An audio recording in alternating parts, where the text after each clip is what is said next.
Hari ini kita mulai melihat ya dampak berantai dari kebijakan tabung 3 kilogram yang quote menurut saya, ya sedikit diadvokasi tetapi banyak digoreng-goreng secara politik ya, seperti itu yang saya lihat misalkan atau saya simak ada yang berpandangan bahwa persoalan, tabung gas ini merupakan trigger ya, pemicu pengalihan ya perhatian publik dari kasus 30 kilometer pagar di laut sana dan dibawa ke persoalan gas yang dianggap mudah meledak dan mudah mendatangkan amarah publik yang pada akhirnya menggeser perhatian. Itu kata beberapa orang. Ada juga ya dalam hal ini kita bicara tentang Bang Rocky Gerung yang bicara tentang bahwa copot saja Pak Bahlil itu tidak becus mengurus ya persoalan kebijakan ini ya. Kita akan bahas itu di Bukan Partai Politik.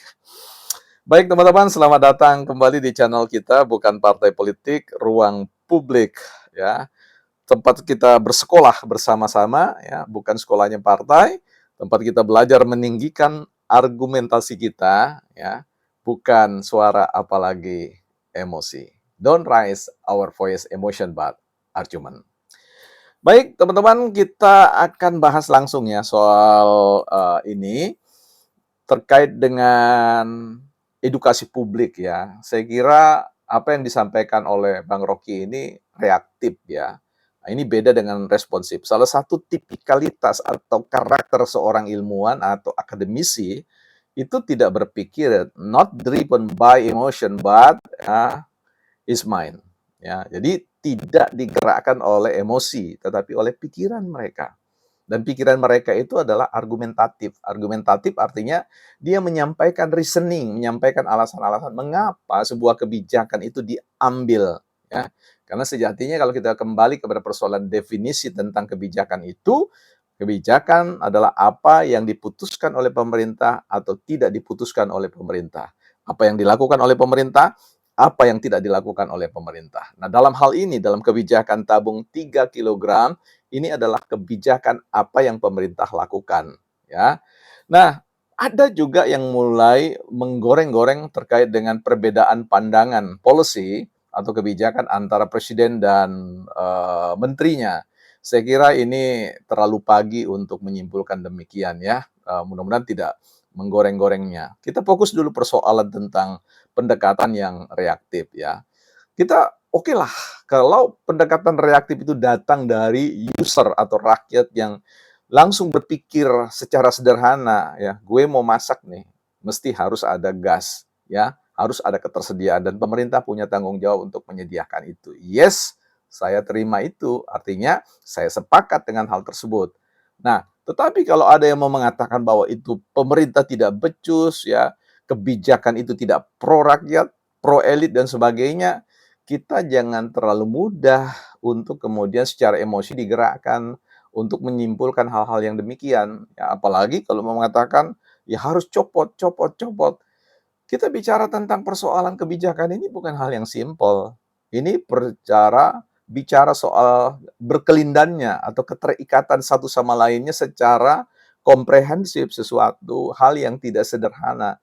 Ya, copot mencopot menteri itu juga bukan perkara sederhana bahwa Pak Prabowo tidak suka dan kemudian harus diganti. Tidak, bargaining politik itu sesuatu yang tidak mudah untuk kemudian hanya bicara tentang Prabowo copot, ya, Prabowo pindahkan dan seterusnya. No, ada bargaining position yang sudah diikat bersama-sama sebagai sebuah konsensus ketika berkolaborasi. Jadi jangan sampai ya benak publik ini diisi dalam konteks cara berpikir yang sangat sederhana yang reaktif seperti itu. Kita tahu bahwa sebuah kebijakan yang diambil pemerintah itu bisa saja sifatnya populer dan tidak populer. Ya, kalau bicara tentang popularitas, ya bisa saja setiap politisi dalam kursi birokrasi mencoba untuk mencari kebijakan-kebijakan yang populer yang sifatnya seperti sedang ya melumuri ya sesuatu yang sifatnya racun ya, tetapi dikasih dengan pemanis supaya di awal dia rasakan manis, tetapi sebenarnya dia memagut seperti bisa ular ya, seperti itu. Nah, ini yang kemudian pemerintah seringkali harus terpaksa ya, ya pada akhirnya membarterkan, membahayakan posisi elektabilitas mereka di kemudian hari, ya popularitas mereka. Karena, sekali lagi ketika itu dimakan memang terasa pahit, tapi di dalam rasa pahit itu ada efek yang disebut penyembuh, ya, efek penguat, ya. Nah, inilah yang kemudian suatu kebijakan kan seperti itu. Jadi kita perlu, mawas diri, mengedukasi publik itu bahwa memang sebuah suatu kebijakan itu, mekanisme suatu pembuatan kebijakan itu kan dia berbicara tentang berbagai macam, alternatif-alternatif pilihan kebijakan dalam rangka merespon isu masalah. Nah, masalah yang dihadapi itu dijawab dengan berbagai macam alternatif kebijakan. Dan kalau kebijakan ini ditawarkan, ya, dia kelebihannya apa, kekurangannya apa, potensi, ya, disruptifnya di mana, dan seterusnya. Begitu juga pilihan B, pilihan C, mana yang baik, mana yang kurangnya, atau akibatnya, efek negatifnya, bahkan kemungkinan-kemungkinan yang tidak mampu dihitung secara detail, secara tepat begitu, itu juga harus dikemukakan. Sehingga kemudian pemerintah memutuskan, ya, mengadopsi sebuah pilihan alternatif. Dari pilihan alternatif itu, maka diusulkan. Nah, diusulkan itu kan nanti akan beresonansi dengan tanggapan publik, ya. Katakanlah menjadi sesuatu dilihat bagaimana respon publik itu. Ya, kalau misalkan respon publik itu seperti yang terjadi sekarang, itu biasanya akan ada bargaining policy kembali untuk kemudian oke, kalau gitu kita balik kembali kepada kebijakan semula dan kemudian kembali lagi merumuskan atau bicara tentang mana yang lebih dahulu, apakah kita mengedepankan sebut saja memberitahu publik bahwa ini ada persoalan rencana, ya, pembuatan kebijakan yang akan menata ulang struktur distribusi dari gas 3 kilogram. Karena selama ini kan kita tahu bahwa struktur atau alur rantai kebijakan terkait dengan distribusi gas itu kan dari Pertamina turun ke agen, dari agen turun ke pangkalan, dari pangkalan turun kepada pengecer. Nah, di tingkat pengecer inikah diidentifikasi, dikenali ada masalah-masalah tidak tepat sasaran kebijakan subsidi tersebut. Ya, kalau kita sudah tahu bahwa pengurangan kuota ke distribusi gas itu terjadi oleh karena adanya pihak-pihak yang tidak bertanggung jawab, termasuk masalah pengoplosan, ya, pengalihan, ya, fungsi gas 3 kilogram itu yang sebenarnya ingin diberikan kepada rakyat. Jadi dalam konteks ini mindset pemerintah itu benar-benar ingin mengadvokasi, ingin membela hak mereka-mereka yang ada pada level grassroots, ya, yang terpinggirkan dalam konteks kontestasi ekonomi. Nah, inilah yang kemudian perlu diedukasikan begitu. Jadi jangan selalu kita berbicara tentang secara reaktif, copot, copot, copot, copot, tuduh sana berapa dibayar, menjilat dan sebagainya. Saya kira itu sebuah statement-statement yang tidak mengedukasi. Kita boleh berseberangan dan memang diharapkan bahwa dalam dialektika itu ada perbedaan pendapat supaya menghasilkan pikiran-pikiran yang baru.